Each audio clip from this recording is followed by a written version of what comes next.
Assalamualaikum warahmatullahi wabarakatuh. Halo semuanya, salam sejahtera untuk kita semua. Terima kasih banyak karena telah menyempatkan waktunya untuk menonton video presentasi ini. Baik, perkenalkan nama saya Amelia Putri Zahra, mahasiswi semester 3 Prodi Manajemen di Institut Manajemen Wiata Indonesia angkatan 2021. Dan dalam video ini, saya akan menyampaikan mengenai lingkungan bisnis. Apa itu lingkungan bisnis? Yuk simak. Pengertian lingkungan bisnis adalah segala aspek dan faktor baik internal maupun eksternal yang mempengaruhi kemajuan dan kemunduran secara kuantitatif maupun kualitatif sebuah bisnis dalam suatu organisasi yang tersistematis.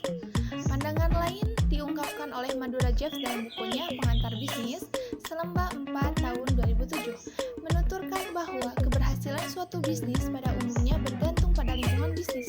Dengan kata lain, lingkungan bisnis adalah faktor dasar bagi keberhasilan dan kesuksesan sebuah bisnis.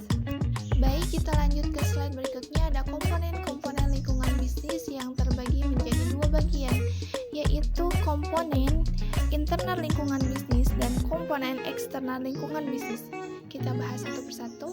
Apa itu komponen internal lingkungan bisnis? Dalam sebuah lingkungan bisnis dipengaruhi oleh faktor-faktor yang meliputi tenaga kerja, modal, bahan baku, perlengkapan atau peralatan, dan cara kerja.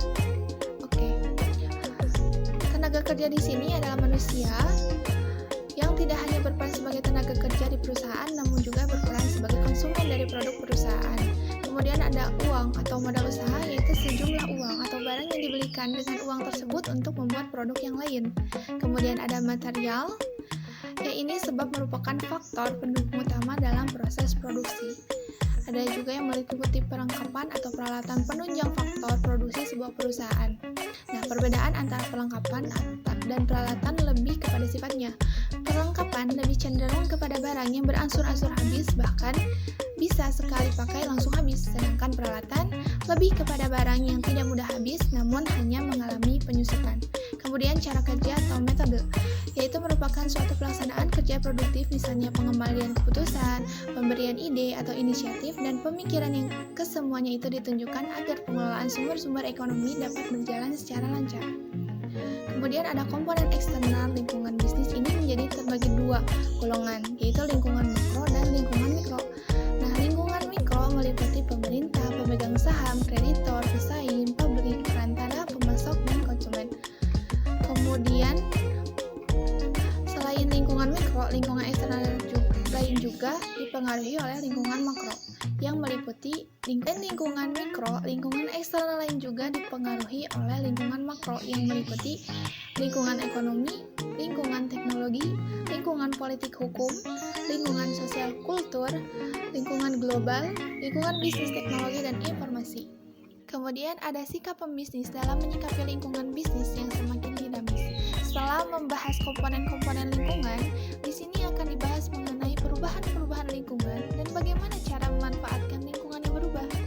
Mengingat dengan berkembang pesat informasi dan teknologi, sebuah perusahaan haruslah mampu untuk mengambil langkah tanggap, efektif, dan efisien untuk tetap mempertahankan dan meningkatkan daya saingnya di pasar global. Nah, pengamatan terhadap perubahan dan kompleksitas lingkungan membuat para manajer dapat memanfaatkan lingkungan yang berubah dengan 3 langkah, yaitu pengamatan lingkungan, penerjemah faktor-faktor lingkungan, dan menghadapi ancaman dan kesempatan.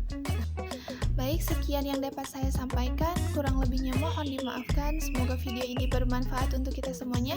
Saya pamit undur diri. Wassalamualaikum warahmatullahi wabarakatuh.